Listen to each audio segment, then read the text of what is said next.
Okay, good morning ulit sa ating mga kapatiran na sumusubaybay sa ating pag-aaral dito po sa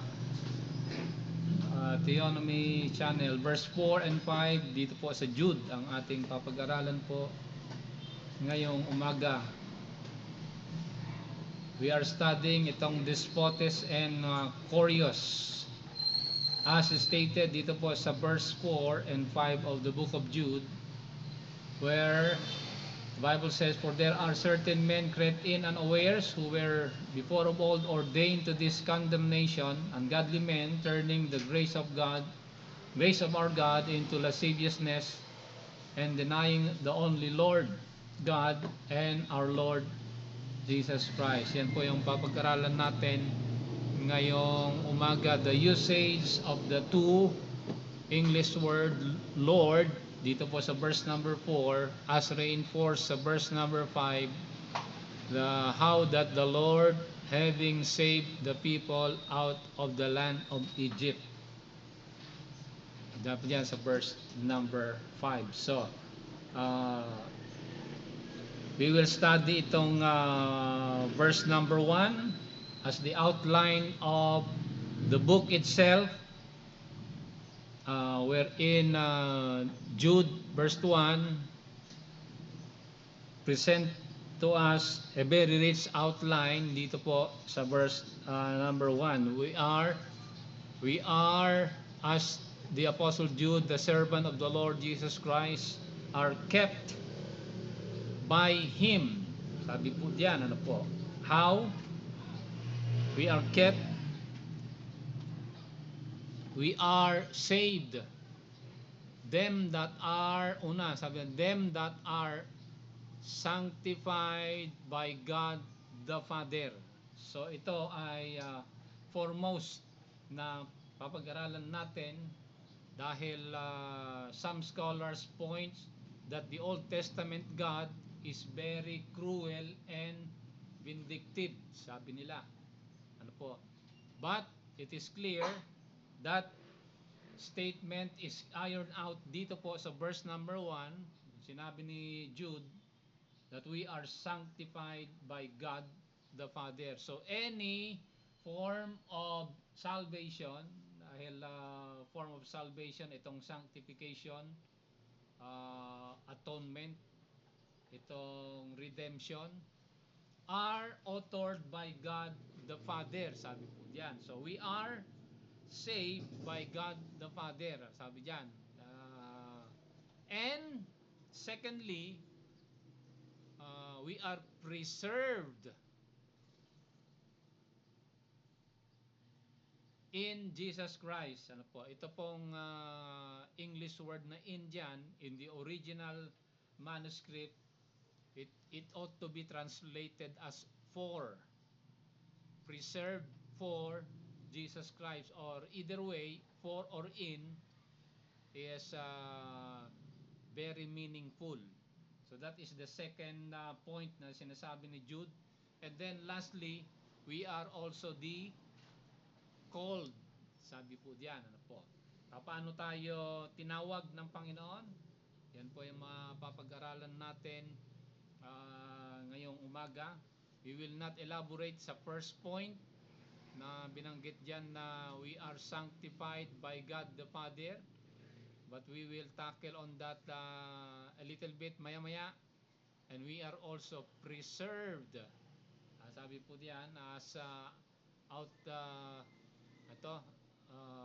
emphasized by Jude dito po sa last verse sa kanyang sulat, noon sabi niya, "Now unto Him that is able to keep you." Okay? So we are kept or preserved. Sabi diyan, ano po? Preserved by God through the Lord Jesus Christ, sabi po diyan, ano po? And sa last verse again, itong usage ng to Lord sa verse number 4 and 5. Makita natin maya-maya sa last verse, sabi diyan, to the only wise God and Savior. Ano po? Okay, so clearly Itong wise God, the only wise God yan, and Savior does not only refer to the Lord Jesus Christ, but also to Him that keep us from falling, referring to, by context, dito po sa verse number 1, ang sabi dyan, referring to God the Father. Ayan, ano po. So, clearly, ang merciful God does not start in the New Testament kasi may mga Bible scholars na nagsasabi na when the Lord Jesus Christ came, the Lord Jesus Christ, sabi nila, was the revelation of mercy, grace, and truth na binabanggit daw ni Apostle John sa kanyang epistle. Ano po? But it was ironed out and reinforced or taken back to the original meaning of that statement to the Old Testament, wherein any mercy, grace, and truth performed by the Lord Jesus Christ, they are in connivance dito po sa God the Father, sabi po dyan. So we are sanctified by God the Father, preserved for the Lord Jesus Christ, and we are also called.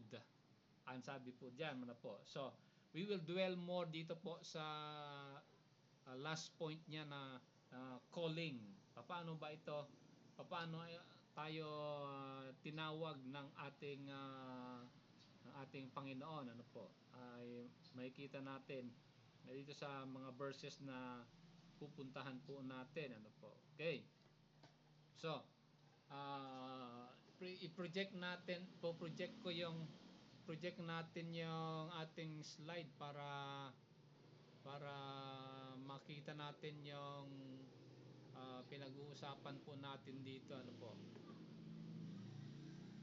Asan na yung slide natin? Ito. Okay. Ay, asan na yun? Slide natin. Ito, mas malaki. Ayan. Okay, so we are kept by the Lord Jesus Christ, and we are sanctified by God the Father, and we are preserved by Him, sabi niya sa verse number 24 kanina. Now we will dwell more dito po sa calling, paano tayo tinawag ng ating Panginoon, dahil ang calling natin, we are called not according to our good works, ano po, but because of the mercy and grace of the Lord Jesus Christ. Ano po? So dito, makita natin may mga verses na pupuntahan natin na kinakailangan para maintindihan natin paano ito ang calling ng ating Panginoon. Anong verse ito? Sa Romans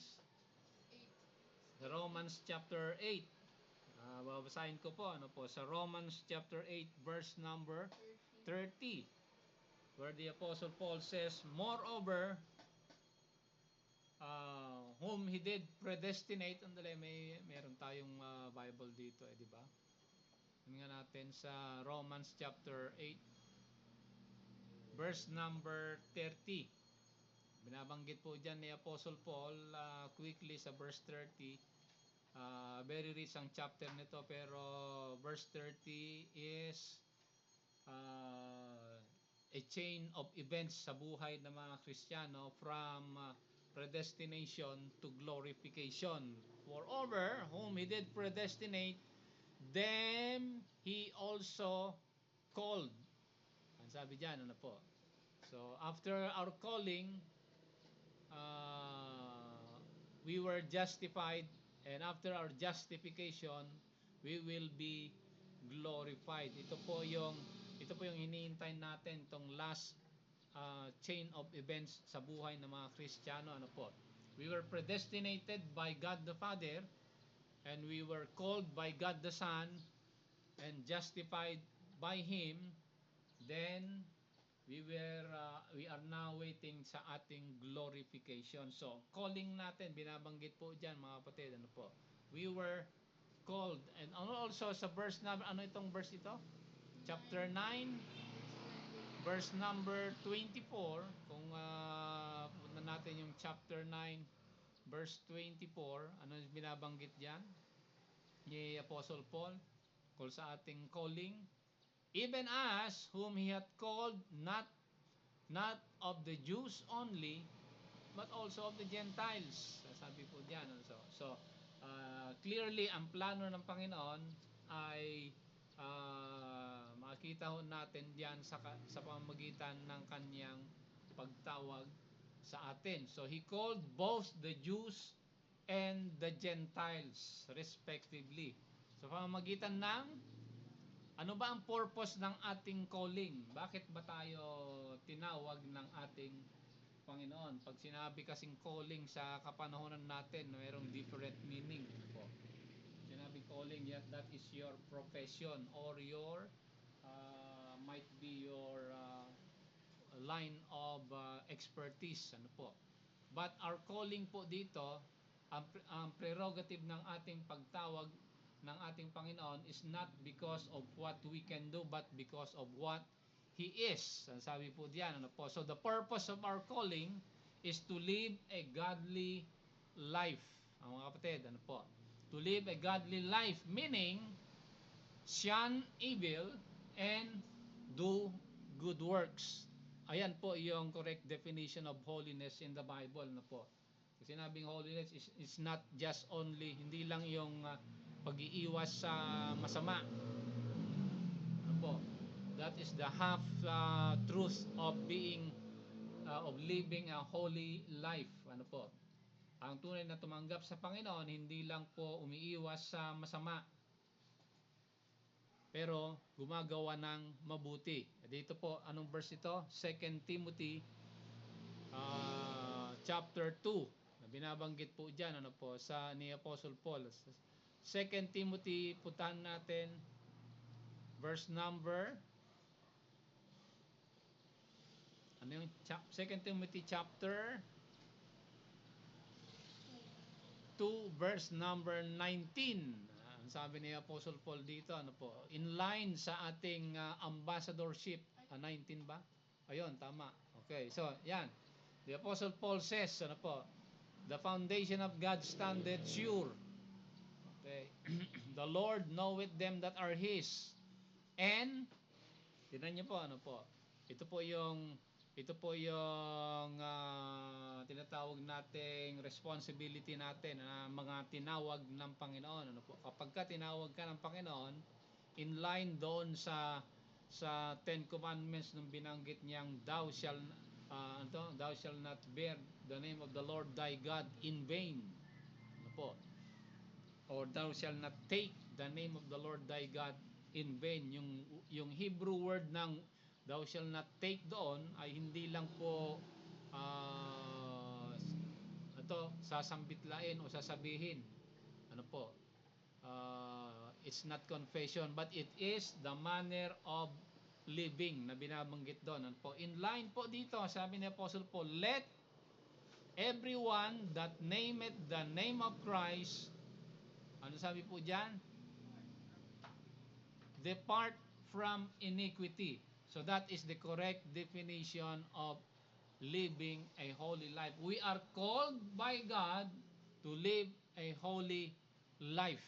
Yan, that is a big challenge sa atin, ano po. In every part of our life, sa academia, sa morality, sa outlook and attitude po natin, we observe itong principles of holiness, of shunning evil and doing that is which is good. Ano po?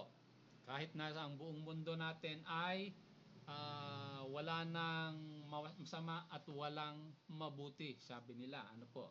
Walang masama daw at walang mabuti. There is no good, there is no evil, sabi po ng academic world.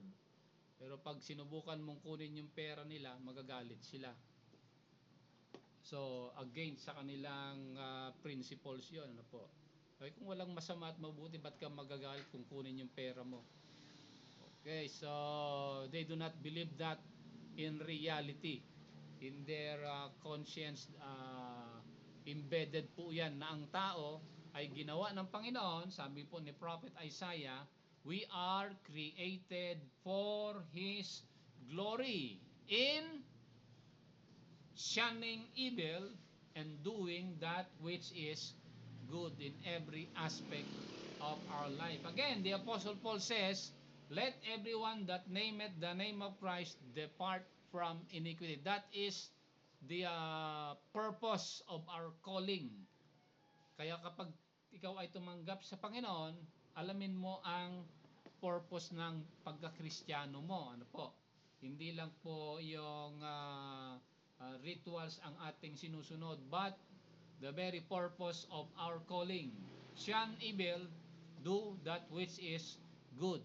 Ayan po ang definition ng holy living according to the Apostle Paul. And then, we are called to what? Anong verse ito? Uh, ano to? 1 Thessalonians 2 verse number 12. Ano sabi ni Apostle Paul sa 1 Thessalonians 2 verse number 12? Pakinggan po natin ay ganito mga kapatid, ano po? 2:12. We are called to, ayan, sabi diyan, ano po? That ye would walk worthy of God. Again, ito yung first part, ano po? Ito yung holiness, ano po?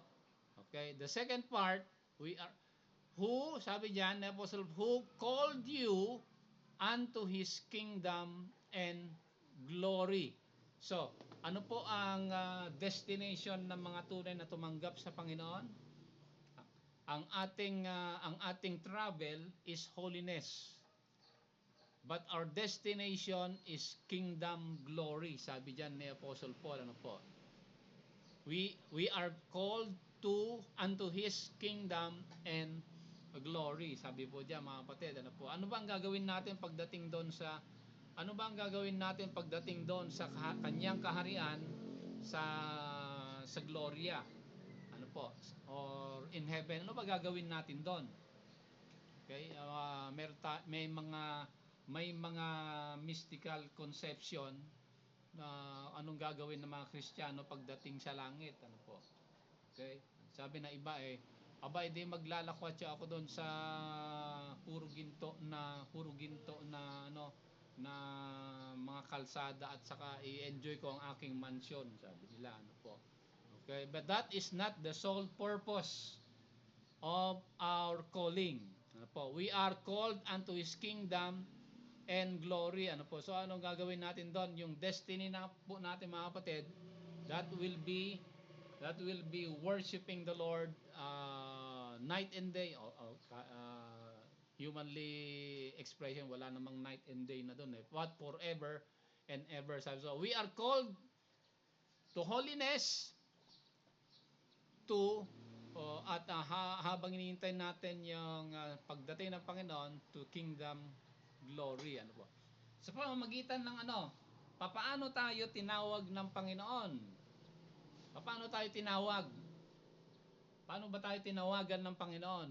Paano tayo binigyan ng Paano niya tinawag ang ating pansin? Ano po? Ito sa verse number, anong verse ito? 2 Thessalonians ba ito? 2 Thessalonians chapter 2. Ano 'yon? 15? 2 Thessalonians ba ito?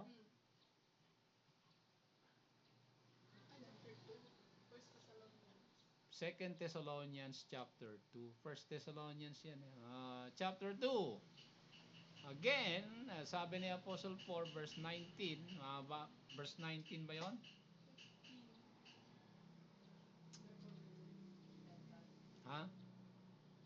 Verse number?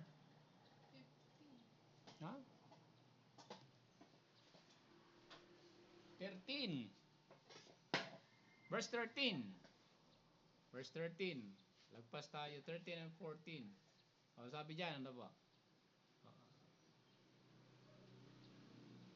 We are bound to give thanks always for you, to God for you, brethren, beloved of the Lord, because God had from the beginning chosen you to salvation through sanctification of the Spirit and belief of the truth. Ano po? Ito po yung exact premise ng the doctrine of election. Ano po? The doctrine of election is a beauty if it is not detached from its context. Ano po? Ang tulip po ay maganda at nananatili ang kanyang kagandahan pagka hindi pinipitas mula sa kanyang ugat. Once na pinitas mo ang tulip mula sa kanyang ugat, nalalanta. Okay? So ito, sabi po dito mga kapatid, ano po? Through the sanctification of the Spirit and belief of the truth. Ano po? Okay, so obviously makita natin ito ay hindi po walang time element na involved po dito pagdating sa context ng doktrina ng ating Panginoon. Ano po? Kasi sabi po diyan, kahit binabanggit na God had chosen us from the beginning to salvation, ano po? But that cannot be assimilated without believing of the truth.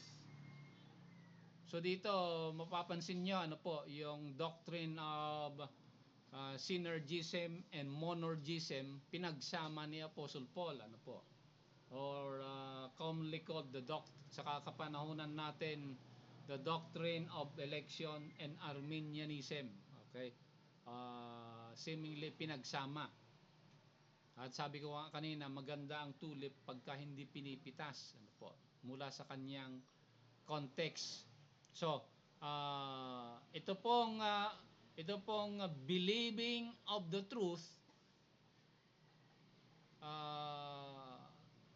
is in line, ano po, within context dito po, from the beginning until our salvation, one and the same po yan mga kapatid, ano po. Okay? At sabi ni Apostle Paul, he called us by our gospel, sabi po diyan, to the obtaining of the glory of the Lord Jesus Christ. So ano po yung mode ng calling natin? Ano po yung agent? Bakit tinawag tayo ng Panginoon? Bakit? Papaano tayo tinawag ng Panginoon? It's always through the gospel of the Lord Jesus Christ. Sabi po diyan, ano po? He called you by our gospel. Ano po? Again, itong pag sinabing our gospel, referring none other than the gospel of the Lord Jesus Christ. Ano po? Obviously naman diyan sa last verse, ano po? It is not the gospel of Paul. May iba kasi nagtuturo, iba daw yung gospel ni Apostle Paul, iba daw yung gospel ng ating Panginoon nung sinabi niya daw by our gospel. Ano po? Mali, ano po? Mali po 'yan, ano po? That is taken out of the context of the eclectic version, mga kapatid. Okay, so nobody is saved without the gospel of the Lord. Ano po? Ito po yung mahalagang elemento ng ating pagtawag, ano po? He called us through the gospel at we are commanded to preach the gospel to every creature. Sabi po doon sa Great Commission, it is the job of the New Testament church to proclaim the gospel, ano po, not just a group of believers but all members of the church needed to proclaim the gospel.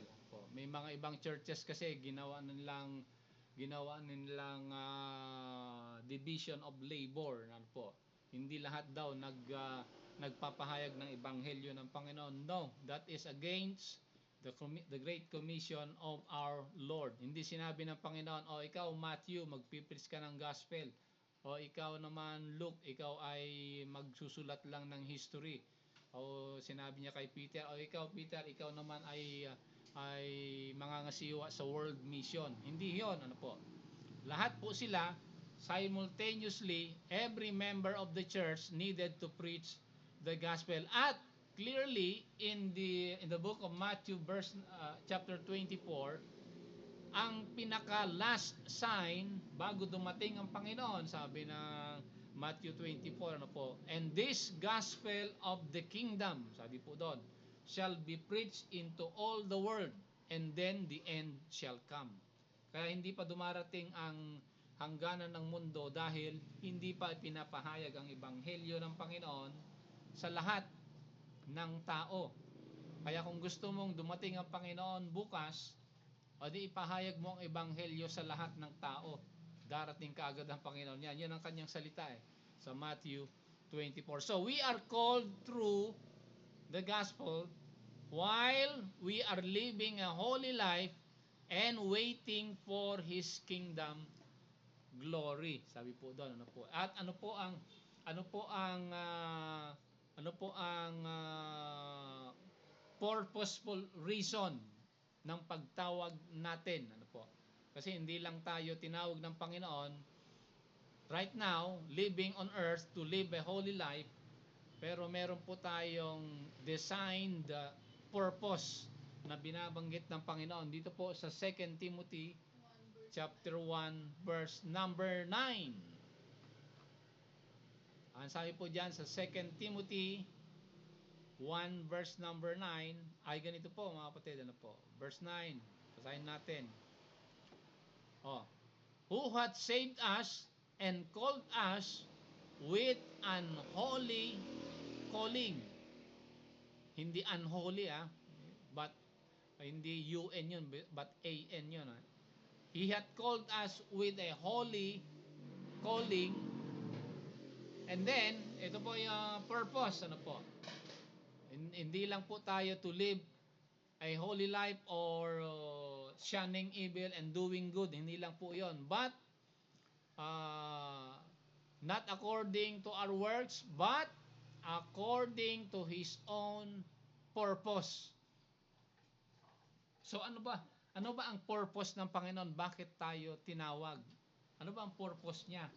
Ba't tayo tinawag?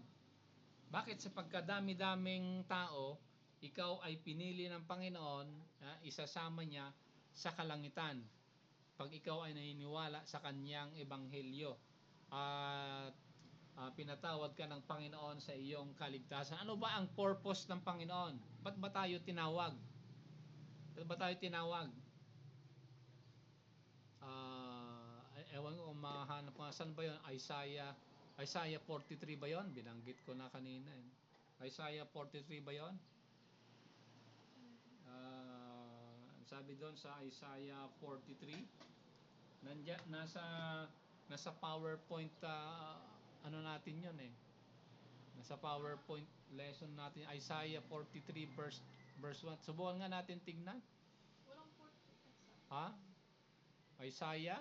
Meron. Saan na ba yon? 43 yata yun. If I'm not mistaken, subukan natin. Saan na ba yon? Verse number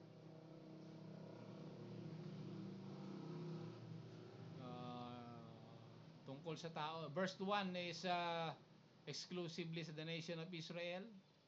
Verse 7 yata yun. Saan na ba yung verse 7?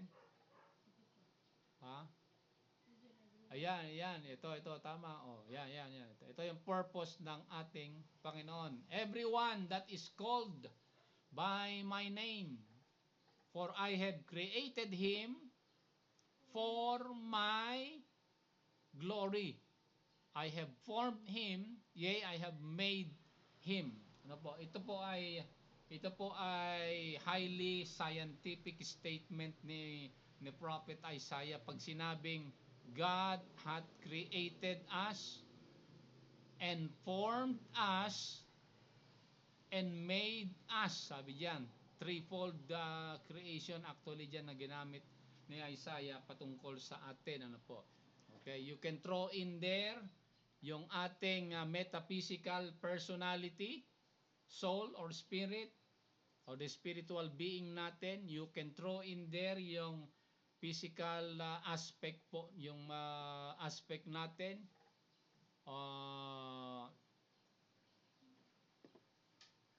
your DNA, maybe. But ito pong threefold creation ng Panginoon, ano po ang purpose na binanggit niya po dito? For my glory. Sabi po diyan mga kapatid, ano po. So, we are the purpose of our calling sa pamamagitan ng ebanghelyo ng Panginoon is to give glory to God. And then, lastly, pagdating sa panawagan ng ating Panginoon po dito, ito pong meron tayong kabiat dito na sinasabi ni Apostle Peter sa 1 Peter 2 verse number 19. Hanggang natin sinasabi ni Apostle Peter. 1 Peter 2:19. Anong sabi ni Apostle Peter? Ganito po, ano po? 19. For this is, tama ba yon? 19? Ha? Verse 9 ba? 1 Peter 2 verse 9. 9 ba? I'm sorry, 19 yung basa ko. 9. Ayan, okay. But we are a chosen generation, a royal priesthood, a holy nation, a peculiar people, that we should show forth the praises of Him who hath called you out. Okay? So ito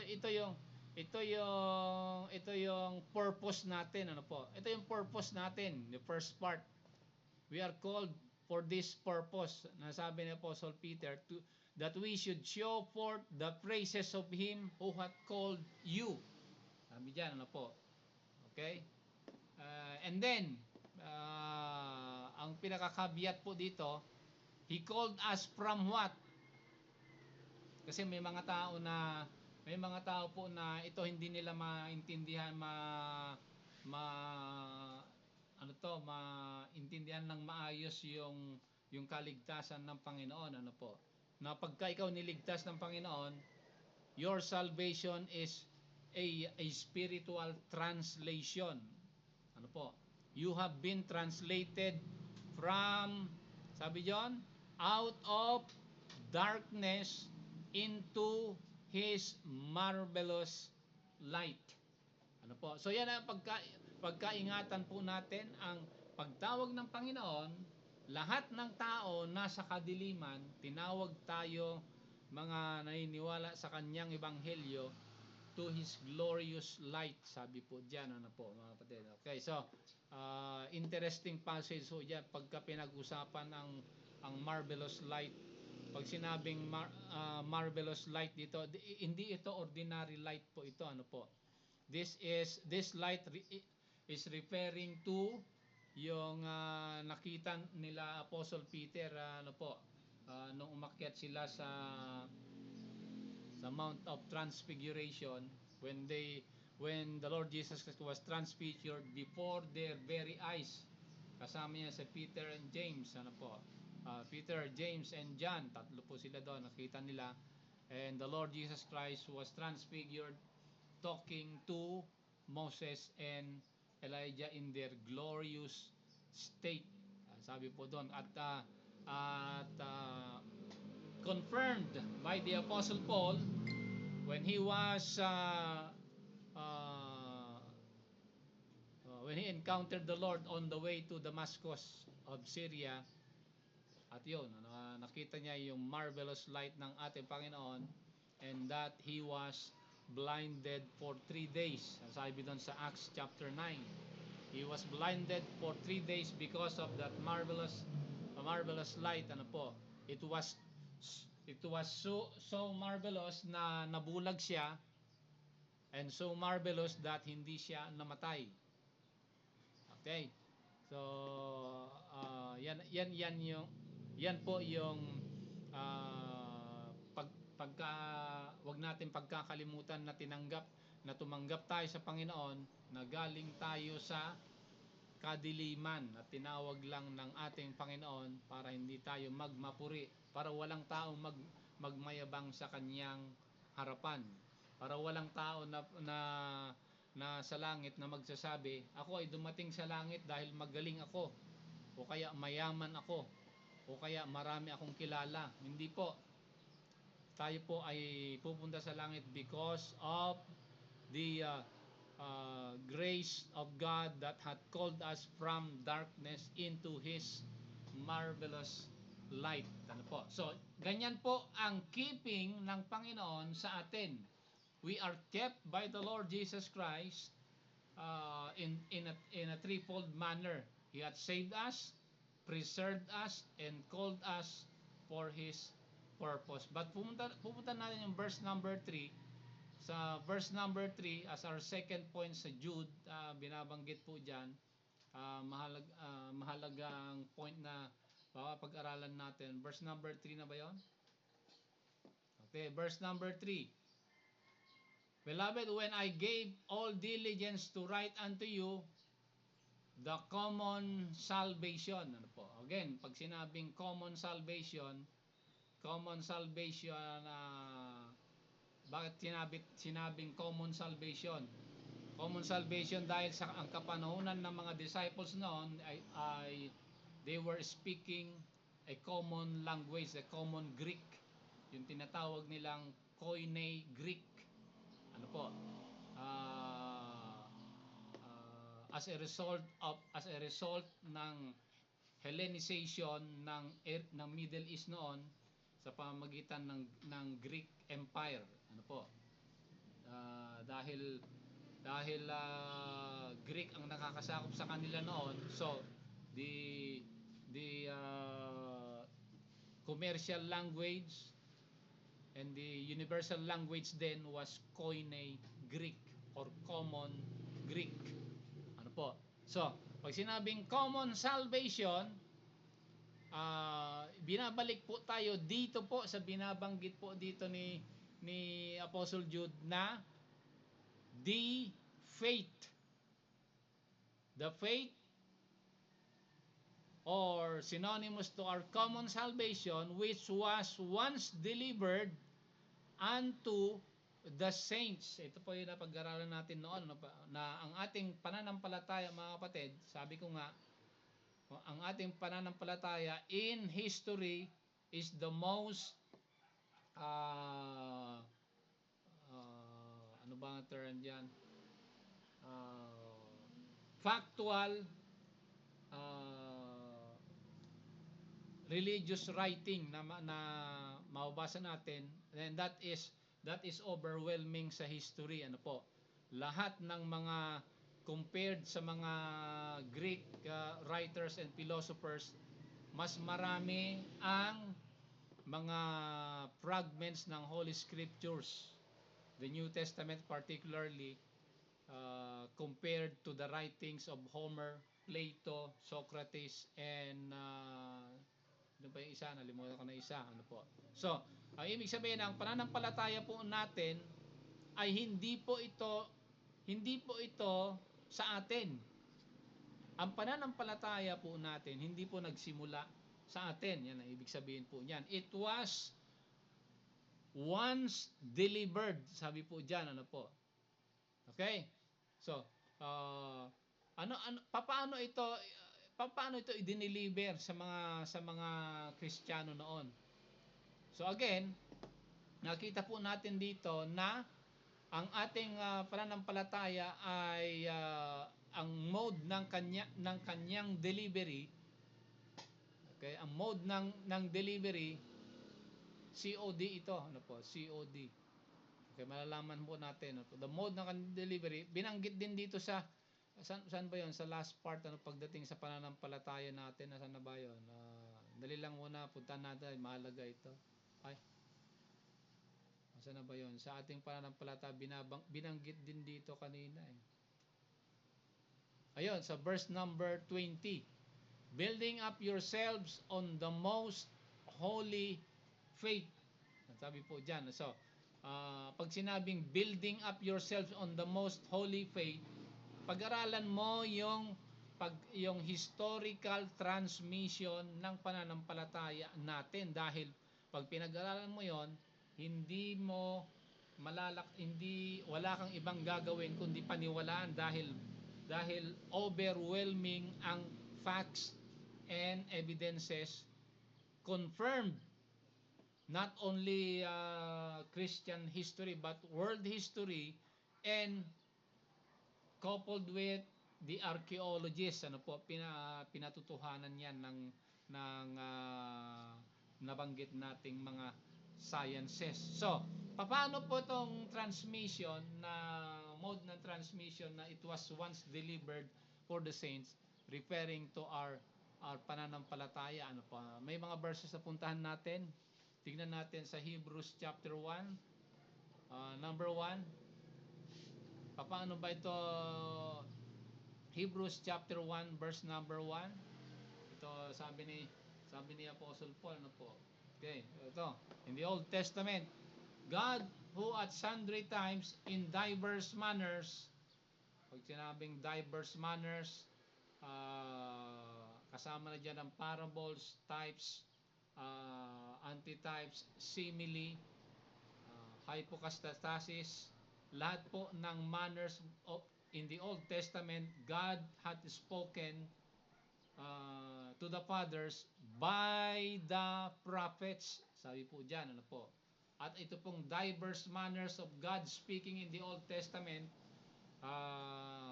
there are more than 200 forms of speeches, ano po, in the Old Testament, ano po, particularly in the Hebrew Bible, mapapansin niyo po diyan, ano po, not only itong kanyang geometrical value, but ito pong mga poetical statement in the Old Testament, nagsalita ang Panginoon to the fathers by the prophets, sabi po diyan, mga kapatid, ano po. So ito po yung basis ng transmission ng ating pananampalataya. But notice verse number 2. But hath in these last days spoken unto us by His Son. Sabi po dyan. So, itong pananampalataya natin, delivered by God through the transmission of the Holy Scriptures in the Old Testament by the prophets, confirmed dito po sa New Testament nung sinabi ni Apostle Paul.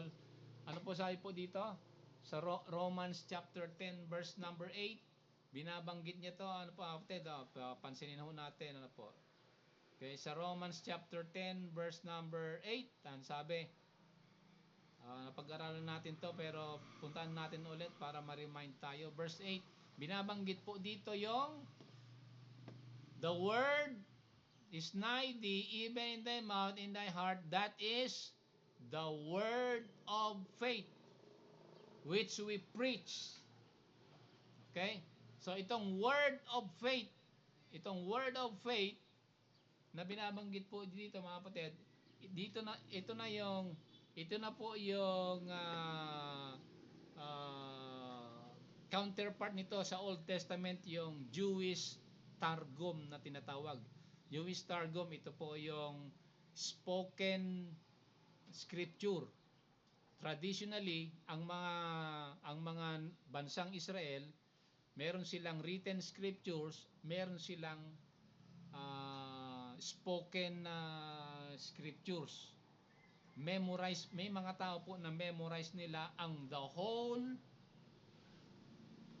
not only yung commandments of Moses, but the Old Testament. Memorize po nila yan, yung mga Jewish Targum na nagpa-practice na ibig sabihin, the word of faith, ano po, which is the basis of our faith in the New Testament. Ito po yung pagsasalin-salin ng mga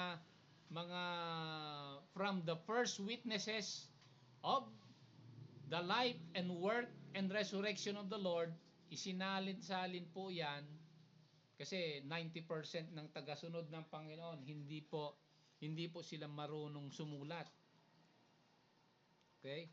Kaya ang mode of transmission nila is by word of mouth lang, word of mouth lang, ano po. Kaya binabanggit po diyan yung word of faith. Now, hindi po ito chismis. Hindi po ito hindi po ito bali-balita lang, ano po. Ito po yung pagsasalin, transmission ng kung ano ang nakita at naobserbahan ng first witness ay ikinikwento niya ng buo sa second witness. Okay? Halimbawa, puntahan natin dito sa buhay ni Peter, James, and John, and the Apostle Paul sa Galatians chapter 1, verse number 18. Tingnan nyo mga kapatid, ano po? Ito po yung pagsasalin-salin ng salita sa Galatians 1, verse number 18 ba yun? 18? Ayan. Okay. Pagkatapos maligtas daw si Apostle Paul, he went to Arabia for 3 years. After 3 years sa Arabia, pumunta again sa Damascus. Anong ginawa niya? Pumunta rin ulit sa Jerusalem. Anong ginawa niya? Then after 3 years, went I up to Jerusalem to see Peter and abode with him 15 days. Ano po? Ito na po yung transmission ng delivered faith. Ano po? Ang pananampalataya natin na referring to the life and work and resurrection of the Lord na nakita ng mga disciples, it was delivered to the apostles, and it was transmitted to the Apostle Paul, kasi si Apostle Paul hindi niya nakita ang Panginoon in his yung kanyang ministry sa physical ministry. Ang nakita niya lang sa Panginoon yung nabuhay na siya mula sa libingan, ano po. Nagpakita ang Panginoon sa kanya sa Damascus of Syria. So, the transmission of our faith, kaya sabi diyan the delivered faith. Ano po? Okay? It speaks about the science of transmission of this of our faith, ano po. He went to see, sabi diyan, he went up to Jerusalem to see Peter. Bakit si Peter? Bakit si Peter? Actually, ang kinausap niya dito, hindi lang si Peter, but if we go to chapter 2, maya-maya punta natin chapter 2, kasama na doon si Peter, James, and John. Okay, so nandito yung big three ng early church noon, si Peter, si Peter, James, sa chapter 2 si John, nag-i-interview sa kanya si Apostle Paul. Okay? So, itong small English word dito sa Galatians 1:18. Actually, the book of Galatians is the earliest book in the New Testament, hindi Matthew. Galatians. Okay? Galatians yan. Ano po? Ang pinaka earliest book in the New Testament. Ang estimate ng mga Bible ng mga scholars diyan is from 40 to 50 AD. Okay? So, even itong mga world at philosophers and agnostics, tinatanggap nila na ang Galatians is a high historical value. Okay? Sa lahat ng mga recognized yan sa Cambridge University, recognized yan sa anong eskwelahan to sa California, itong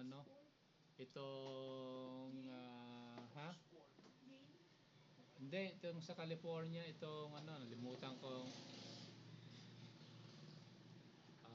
Anyway, but they recognize itong mga tao na ito, like Bart Ehrman, an agnostic, recognize Galatians as, pagdating sa historical value ng Galatian, is kumpara sa writings ni Homer at saka ni Socrates, mas mataas ang Galatians. Ano po? Okay? So, Itong English word sa Galatians 1:18 na to see, ano po? Itong English word na see ito, the Greek word there is, anong Greek word yan? Historeo. Historeo. Okay? Historeo, diyan galing yung English word natin na history. Again, pero hindi yan ang ibig sabihin ng C dito, no po. Nung pumunta daw si Apostle Paul para makipagkita kay Pedro, hindi lang nakipag-eyeball yan si Apostle Paul. Ang ginamit ni Apostle Paul diyan was historeo. Historeo means to interview as to acquire knowledge.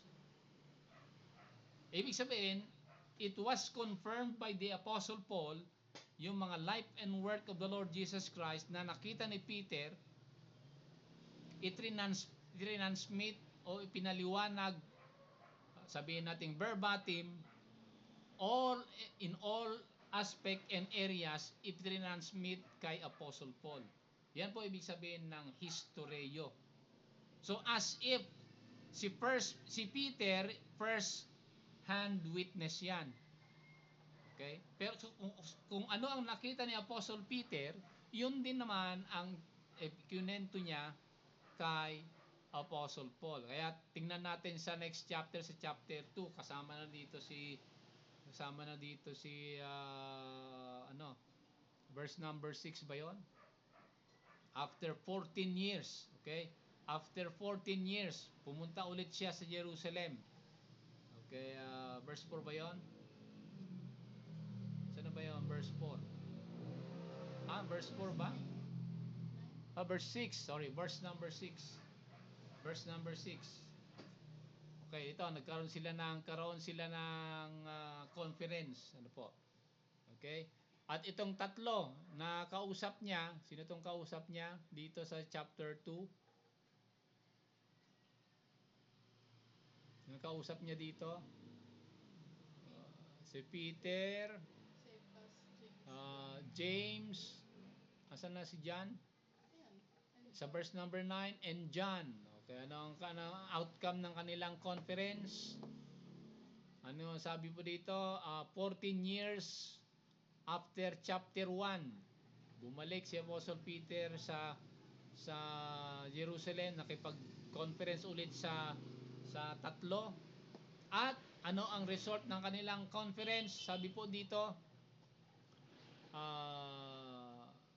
in conference added nothing to me. Okay? Now, vitally important yan. They added. Sino yung they added? Itong apat. Ano po? Itong apat na binabanggit ito. Si Peter, James, and John. The pillars of the church. They added nothing. Ano ibig sabihin na they added nothing to the Apostle Paul? Ibig sabihin, they confirmed, Peter, James, and John confirmed yung kanilang nakita patungkol sa Panginoon. It was confirmed by them kung ano ang nakita ni Apostle Paul in his resurrected form ng Panginoon. They added nothing, sabi diyan. Pareho. Kaya ang sabi ni Peter, James, and John dito, kung ano ang nakita mo sa road sa Damascus, yun talaga ang nakita namin. Pareho yun. Huwag kang mag-alala. Kung ano nakita mo, yun din ang nakita namin. Pareho ang Panginoong Jesucristo yun, sabi ng apat. So, yan po yung mode ng delivery ng ating pananampalataya, mga kapatid. Now, hindi mo pwedeng lokohin si Apostle Paul dahil si Apostle Paul, abogado yon, sigurista yon. Ano po? Mas sigurista yon kaysa siguristang negosyanteng inchik. Okay? Kung ang mga negosyanteng inchik talagang sigurista yan, bawat sentimo binibilang yan. Ano po? Kahit sentimo lang ang kanilang kita, mahalaga yun sa kanila. At least 1 cent richer daw sila. Okay? So, mas sigurista ito si Apostle Paul dahil he was a Pharisee. Pag sinabing Pharisee, that is the strictest sect in the Jewish religion. Ano po? Okay, hindi lang sila naniniwala sa transmission or importance ng written and oral tradition, but also yung scientific accuracy niyan. Tinitignan po nila. Ano po? Kaya, nabasa natin dito, they added nothing to me, sabi ni Apostle Paul. It was confirmed that the transmission of our faith is safe and secured. At nakita natin sa kanyang statement sa 1 Corinthians chapter 15, the Apostle Paul says this, ano po? Okay, binigyan ng kwento, ano po? Sabi dito, verse number 3. For I delivered unto you first. Ibig sabihin, tinanggap niya yung delivery ng pananampalataya at i-deliver niya naman sa mga Kristiyano sa Corinthians. Dahil, sabi niya dyan, I deliver unto you first of all that which I also received. So, ibig sabihin, ang pananampalataya natin, it was not originated by the Apostle Paul. It was delivered unto him. And he received it. Sabi po dyan. Sa 1 Corinthians 15, verse number 3. At ganon din sa chapter 11. Chapter 11 ba yun? Verse number 2. Binanggit niya ulit. Ano po? Dito. Ito. I praise you, brethren, that ye remember all me in all things and keep the ordinances as I delivered them to you.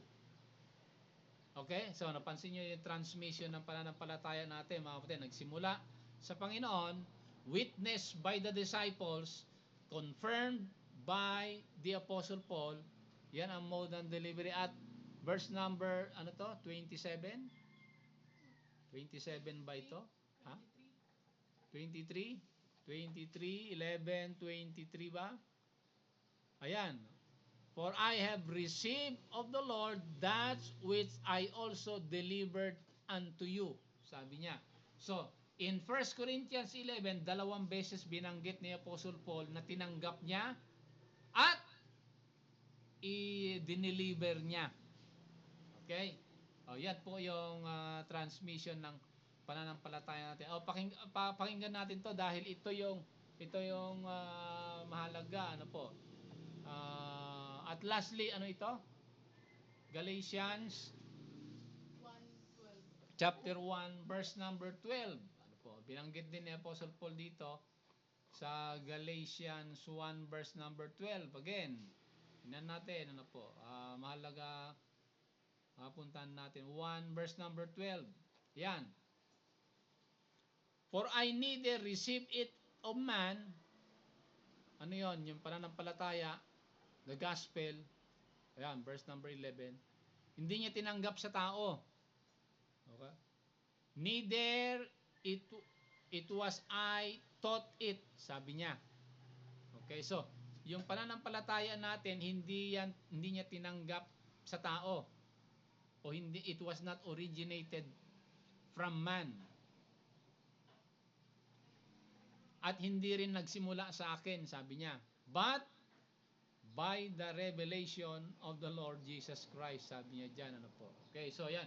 Yan ang basic foundation ng pananampalataya natin. Kaya, ang pananampalataya natin is highly scientific yan. Ano po? Short history lang po yan. Ano po? So, verse number 3. So, pag binanggit ni Apostle Paul, ni Jude, na delivered faith, once delivered to the saints, sabi niya, ayan po yung ibig niyang sabihin, ano po, na ang ating pananampalataya ay highly significant pagdating sa history and overwhelming evidences pagdating sa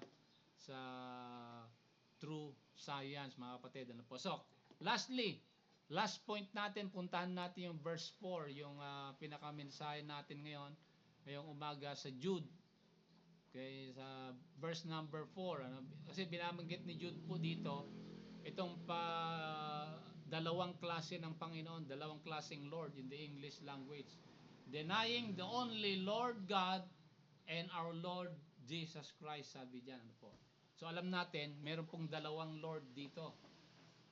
Okay? Dalawang Lord. Confirmed dyan sa verse number 1. God the Father and the Lord Jesus Christ. Okay? So, bakit ginamit ni Jude itong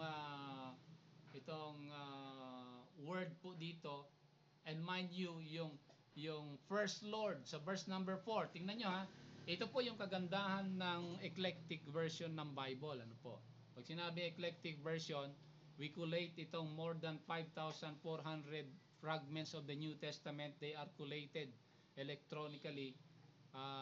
Pinagsama-sama itong mga viable variant of the New Testament as confirmed by the archaeologists and preserved dito po sa website ng CSNTM. Tingnan nyo para malaman nyo ano ibig sabihin, mga kapatid. Na po. Ano po itong, in the eclectic version, ginamit ni Jude itong unang Lord,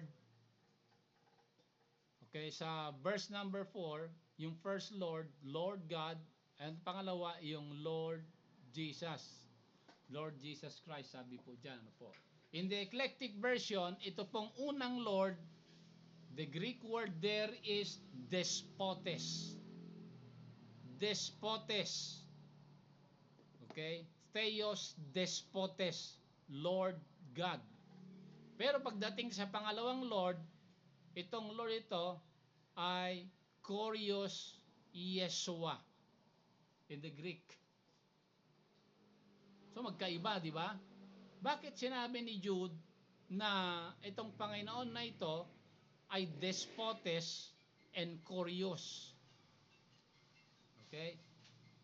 Now, despotes in the English language, yan ang tinatawag na English na despot. Okay, despot.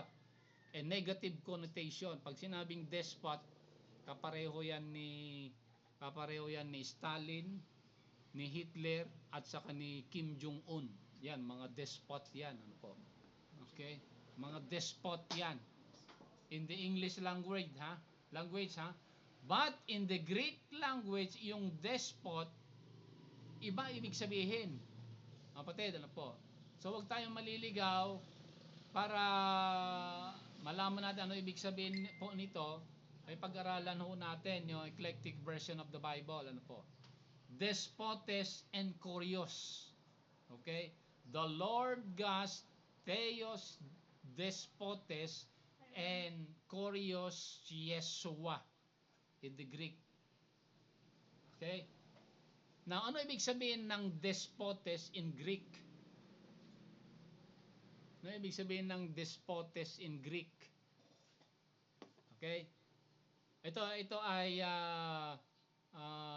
dapat natin malaman dahil marami nagsasabi na nakalimutan nila itong mga well-known scientists. Sabi ni James Clerk Maxwell.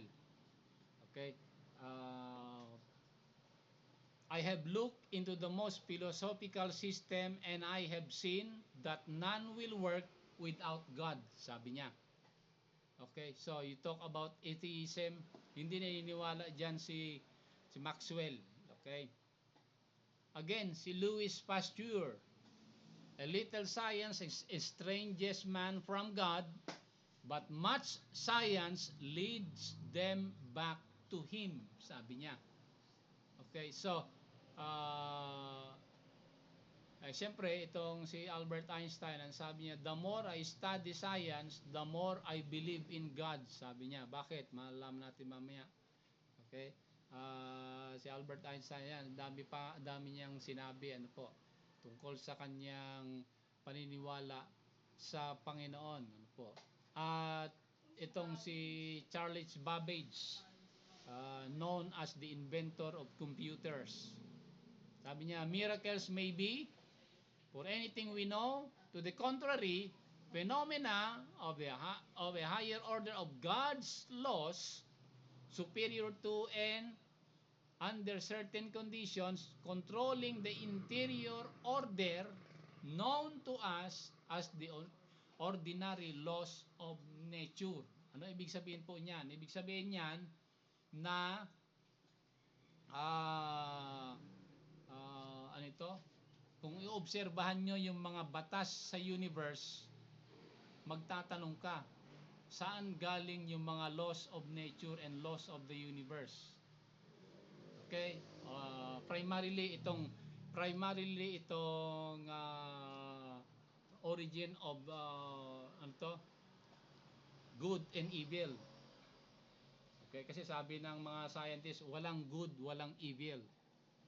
Okay? Depende na lang sa paniniwala mo sa iyong point of view, sabi nila, ano po.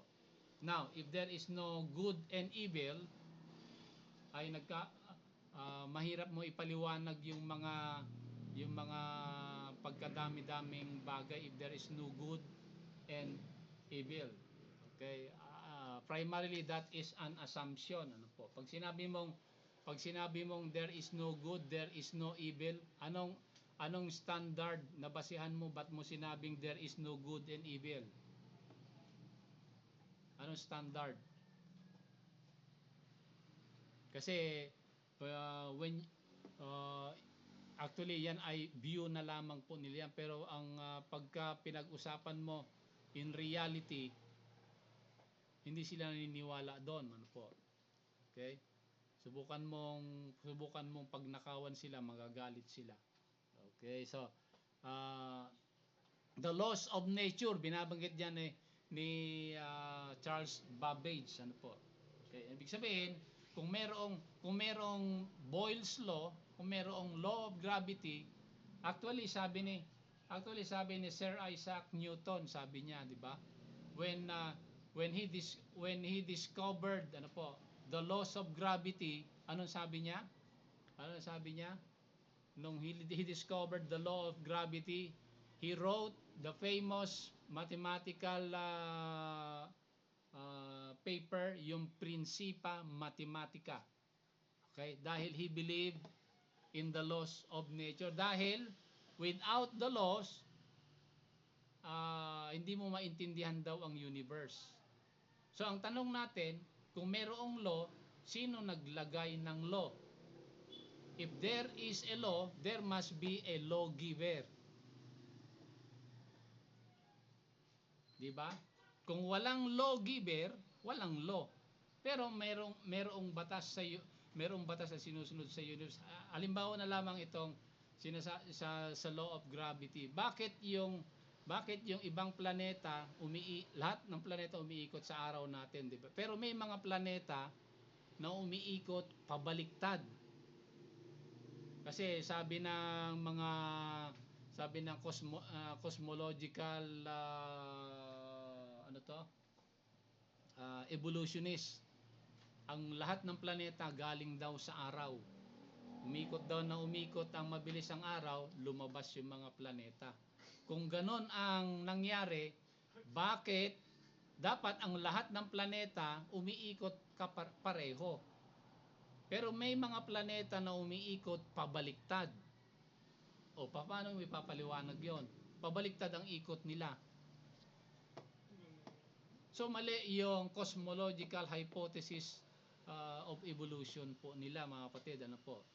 Okay? So the more you observe the laws of nature, the more you conclude that there must be a law giver. Okay? Kung walang lawgiver, walang law dapat, pero mayroong law. So there must be a lawgiver. So sino yung lawgiver? Ayan, ano po. Yan po yung statement na pinapaliwanag dito ni Jude, ano po. That they deny the despot and kurios, denying the only Lord and the Lord Jesus Christ, sabi po dito, ano po. Okay? Dahil may mga ano po dito ba, yung mga examples po dito, ano po, na yung mga tao na ito, actually itong epistle ni Jude, this is an epistle to counter yung statement and doctrines and practices ng mga Gnosticism that originated in Alexandria in Egypt. Itong mga Gnosticism, itong mga Gnostics, sila po ay very well known pagdating sa mutilating the Holy Scriptures. Kaya may mga versions ng Bible ngayon, kulang-kulang, iba-iba. Bakit? As a result of the work of the Gnosticism in Alexandria in Egypt. Kasi may mga manuscript na nasa Alexandria, kinuha nila at pinagpupunit nila, pinalitan yung iba. Okay? Dahil they do not believe in the despotes and Kurios of the Lord Jesus Christ dito. They deny the Lord. Tingnan nyo ha, ano po. Okay, so punta natin yung root word ng Lord po dito na despotes. Ano po? Despotes, ano ibig sabihin po niyan? Asan na ba yung meaning natin dito? Ay, asan na yon? Asan na yon? Puntan natin yung ating yan. Asan na ba? Ito ba yon? Yan, okay. Kurios. A supreme, di ba? Supreme being. Okay, a majestic statement patungkol sa Panginoon. Ano po? At yung despotes, it means the owner. Inlined sa Greek Septuagint, ano po?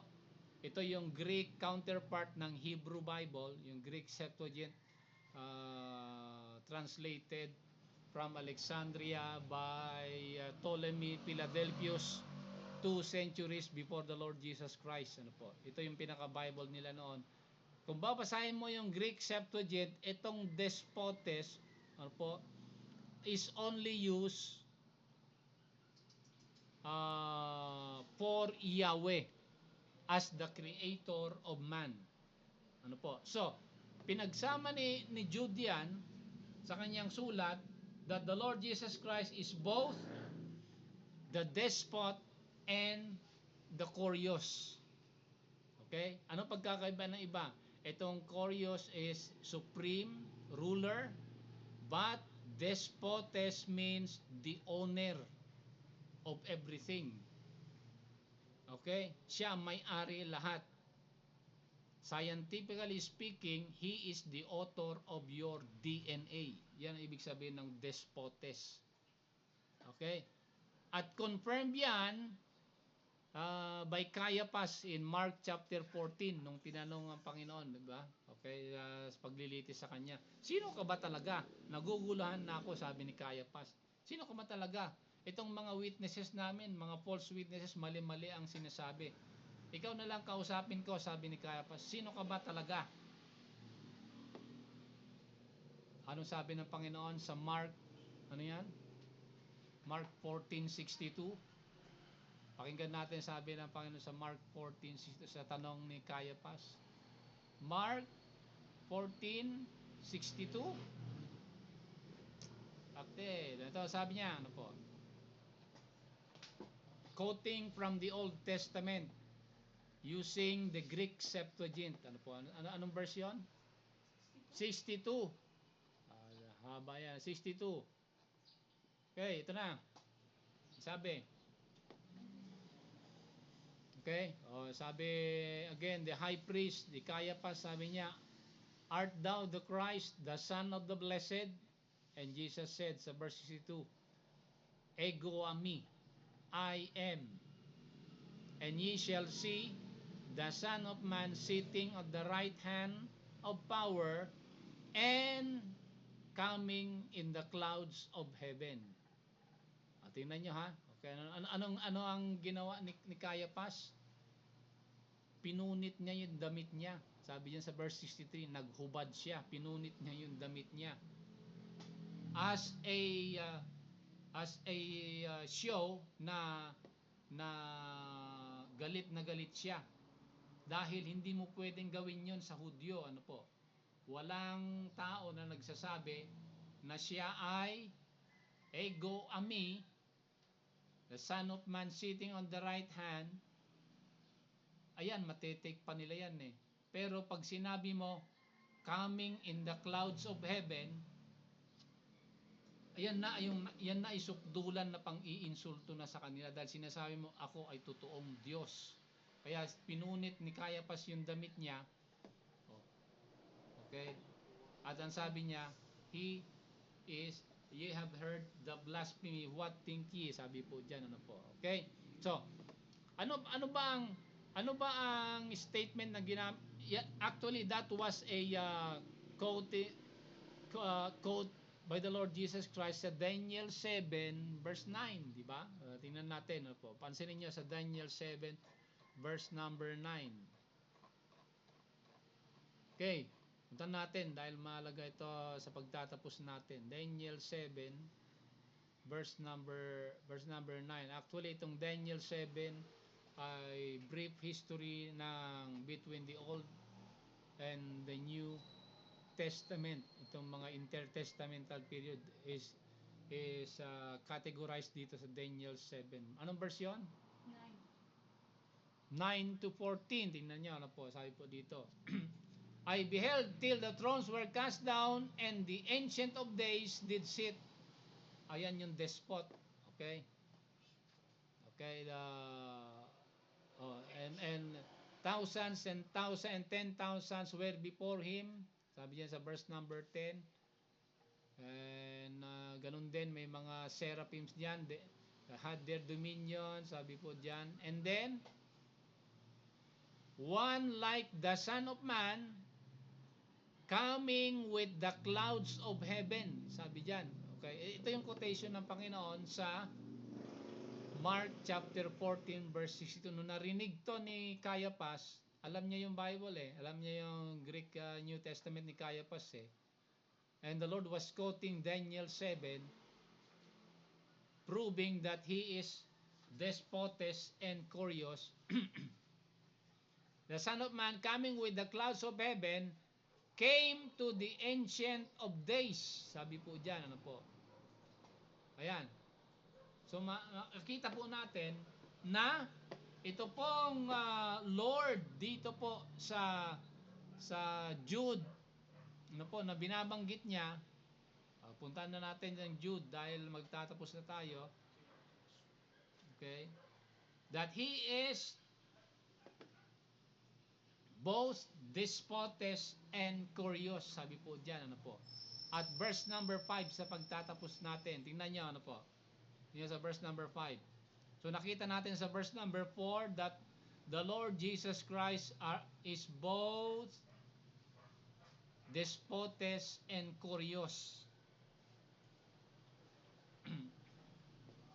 At alam natin na itong despot is only used in the Old Testament for Yahweh. Pero ginamit yan ni Jude sa kanyang sulat. Ibig sabihin, the Lord Jesus Christ is both the owner of your DNA and He has the authority to call you. Kaya tinawag tayo sa kanyang ebanghelyo eh. Tinawag niya tayo. Meron siyang karapatan na tawagin tayo dahil ginawa tayo, binigyan tayo ng buhay para iligtas niya. Okay? And reinforced in the Old Testament sa kapanahunan ni Moises sa verse number 5. Sa pagtatapos natin, pansinin natin verse number 5 mga kapatid. Sabi dito ni Jude, I will therefore put you in remembrance that you were once know this. Tignan nyo ha, how the despot having saved the people out of the land of Egypt. Okay. Sa verse number 4, yung despot and curious ay sino? Ang Panginoong Hesukristo. Pero bakit pagdating dito sa verse number 5, yung Lord daw sa Old Testament in Egypt kapanahunan ni Moses is also the despot? How that the despot saved people from Egypt, sabi diyan. At ito yung kagandahan sa eclectic version. In the eclectic version, mababasa mo ganito. Ano po? Kung meron kayong Bible na Legacy Standard Bible 31st edition, ganito nakasulat. How that Jesus having saved the people out of the land of Egypt. Ano ibig sabihin nun?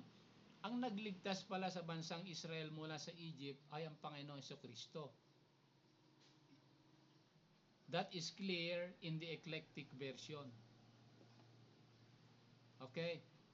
So, the Lord here, sa verse number 5, ay pareho sa verse number 4 as the despotes and curious, sabi ni Jude. Mga kapatid. Kaya makikita natin that He is time and time again in the book of Psalms, sa poetical statement ni King David, that the Lord is the rock of refuge. He is the high tower.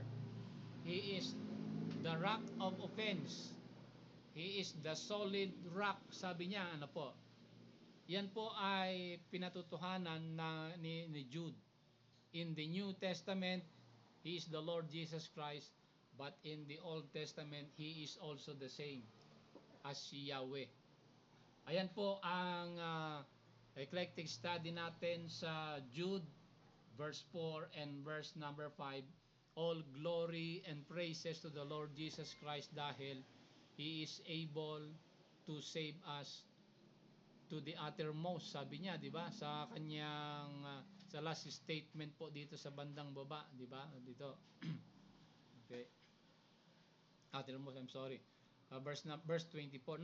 Now unto him that is able to keep you from falling and to present you faultless before the presence of his glory with exceeding joy, sabi diyan, ano po, mga kapatid. So, he called us for his glory, to live a holy life by the gospel, from darkness into light, to His kingdom glory. Yan po yung napag-aralan natin. Nawa ang ating pag-aaral ay nagbigay ng papuri sa Panginoon at napalakas sa inyong pananampalataya upang di natin makalimutan ang lordship ng ating Panginoon. Pag sinabi natin that Jesus is our Lord and Savior, alam na natin ibig sabihin. He is the creator, the owner, and He has all the authority to command us, and He is due. He is worthy of our obedience and our following unto Him. Salamat po sa mga kapatiran na nagsusubaybay sa ating Theonomy channel. Let's go to the Lord in prayer sa mga nasa online.